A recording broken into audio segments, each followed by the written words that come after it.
Number forecast for the full moon in Scorpio. Full moon in Scorpio is going to happen exact on Friday, or no, June 9th. Yeah, actually it's Friday morning at about 5 a.m. That's the exact full moon in Scorpio. It'll be a little bit before, well, it's like 5:30 a.m. Pacific time. So that's when the exact new moon happens in Scorpio. And I'm going to talk about that for all 12 signs.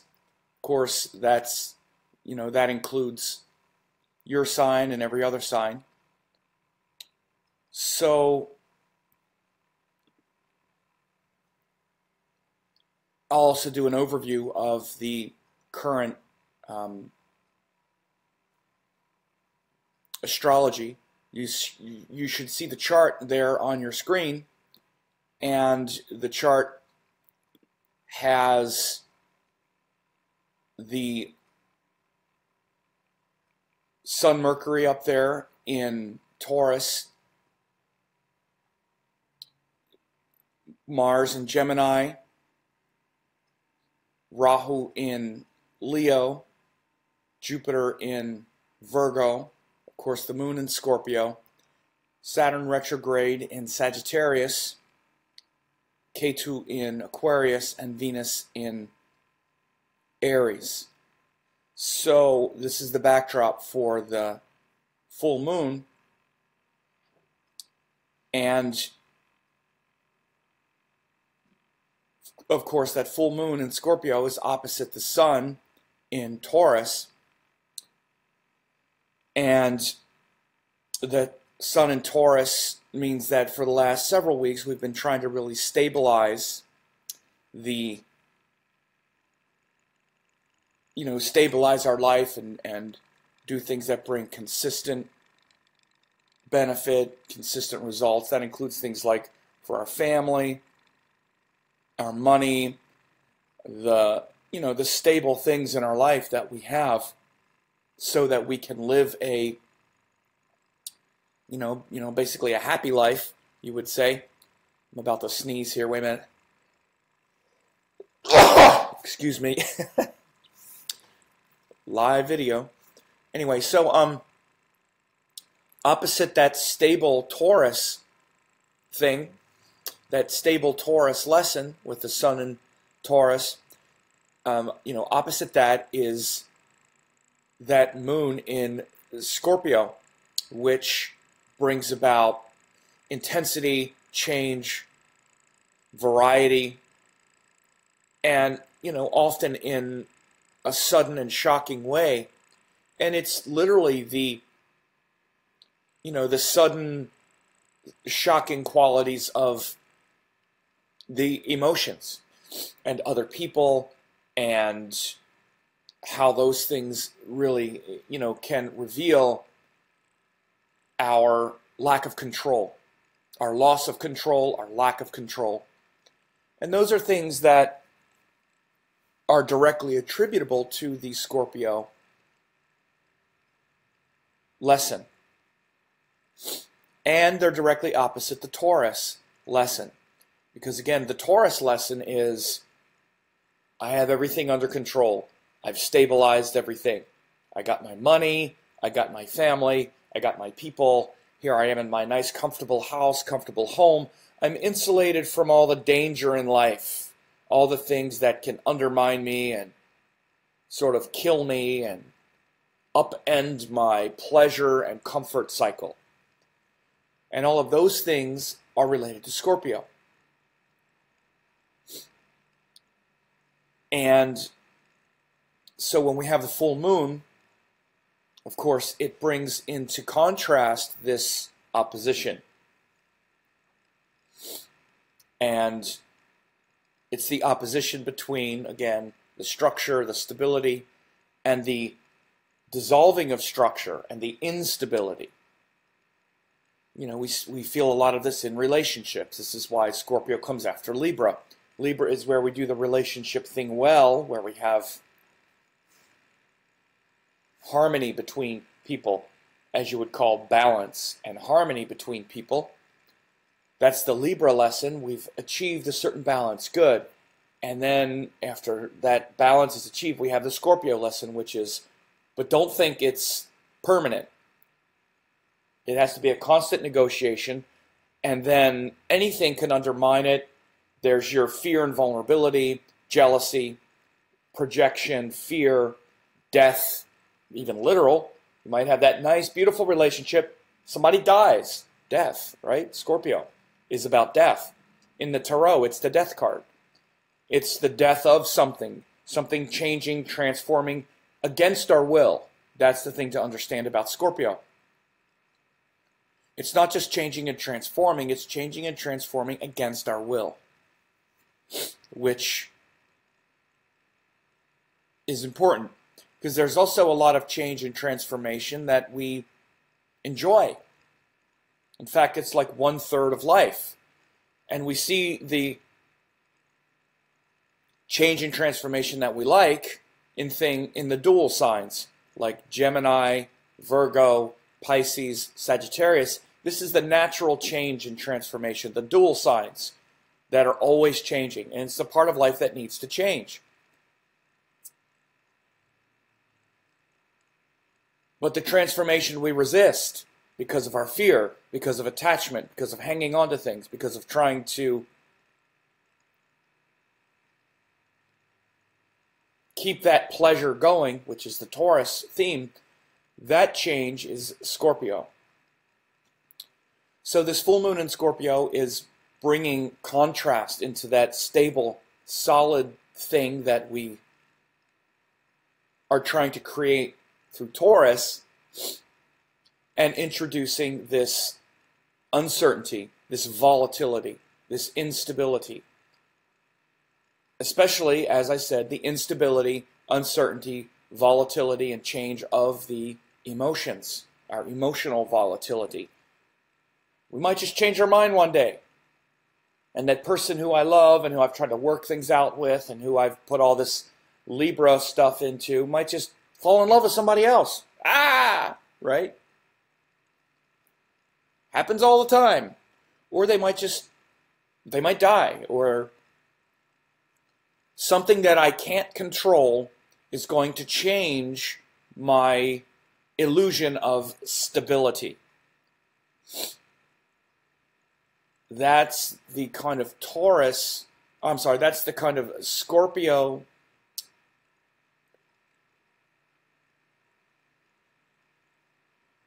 ethic and worry in a nutshell. Something I can't control is going to change this stable thing that I'm trying to build. So the full moon in Taurus is in that context of wanting stability and being able to cultivate instability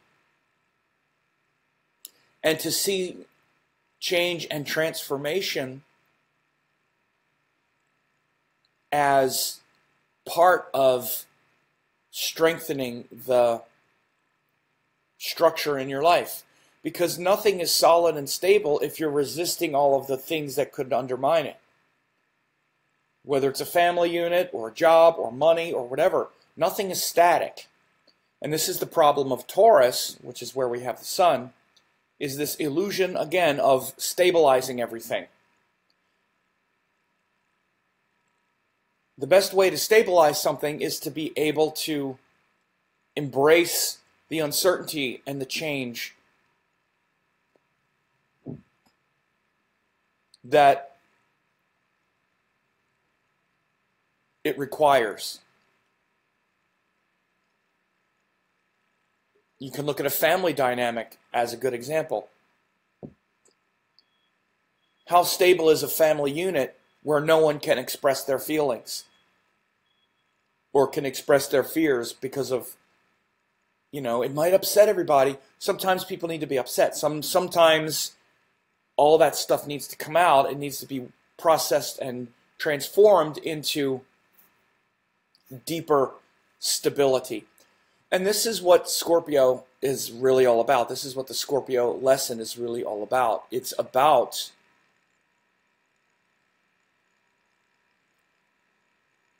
embracing that change, embracing that uncertainty, and eventually stabilizing our emotions.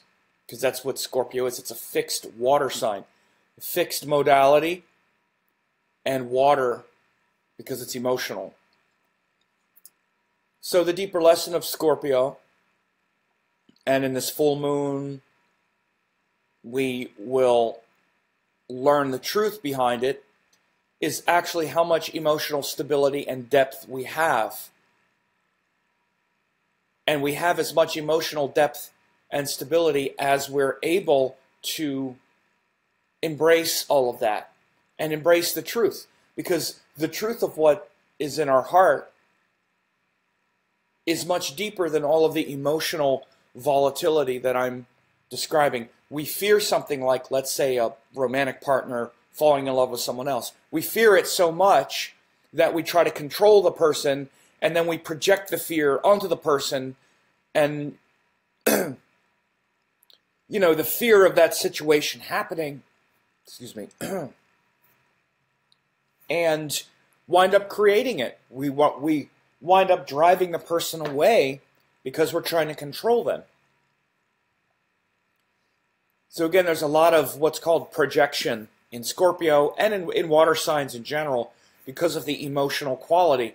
And because the emotions are internal, it's all this stuff happening below the surface. If we go below the surface, but we go like that far below the surface, like an inch, then it's just going to be all this emotion. But if we go below the surface, but we go like a foot, then it's going to be more stable. If we go a mile below the surface, then it's peaceful and calm and joyful and blissful. And that's what we're trying to do in Scorpio, is not get constantly knocked about by all the waves of emotion. The waves are just the surface. We need to sink deeper than the waves, deeper than our fears, because we can manage anything. It's that fear and all that projection and all of that stuff which is undermining and is the real problem of the Scorpio principle.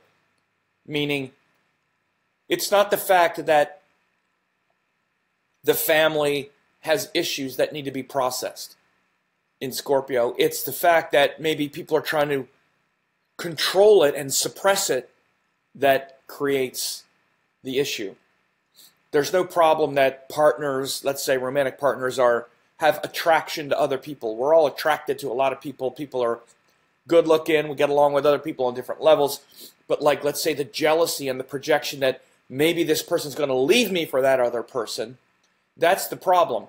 Because someone's not going to leave you if the relationship is good and if it's kind and if it's sweet and loving.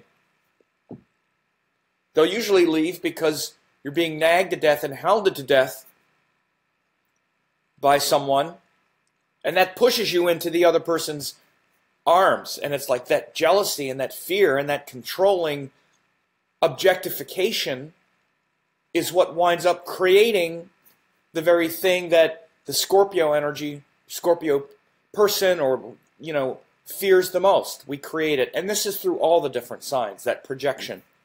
So with full moons,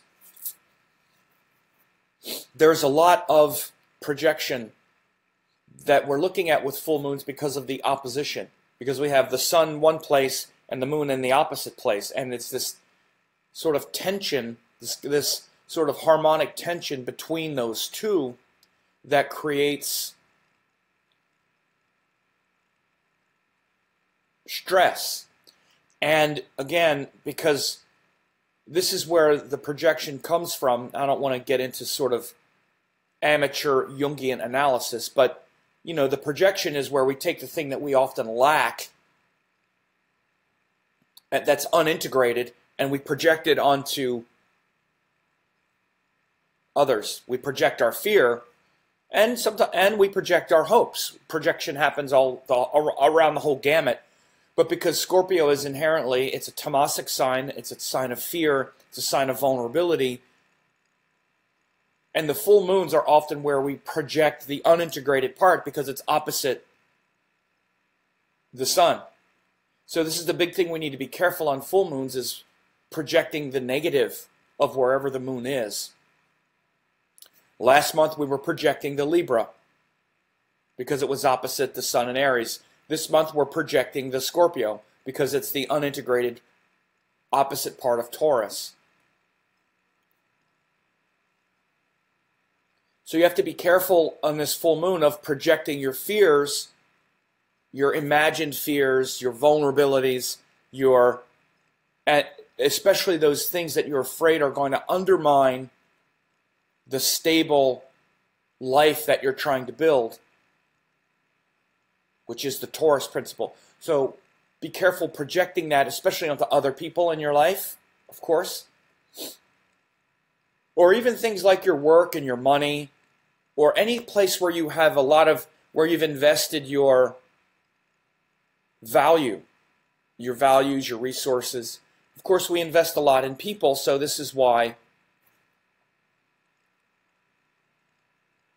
Scorpio undermines Taurus, and again, the family members and the other people in our life are in many ways the real currency of Taurus, and the currency that we can burn through and really destroy if the Scorpio energy is in detriment. So now let's talk about how this will influence all 12 of the zodiac signs, because again, this is very important. The 12 zodiac signs, Scorpio falls in a different house from the 12 zodiac signs, and based on that, we will all experience this full moon in Scorpio differently. So Aries, you'll experience it as an 8th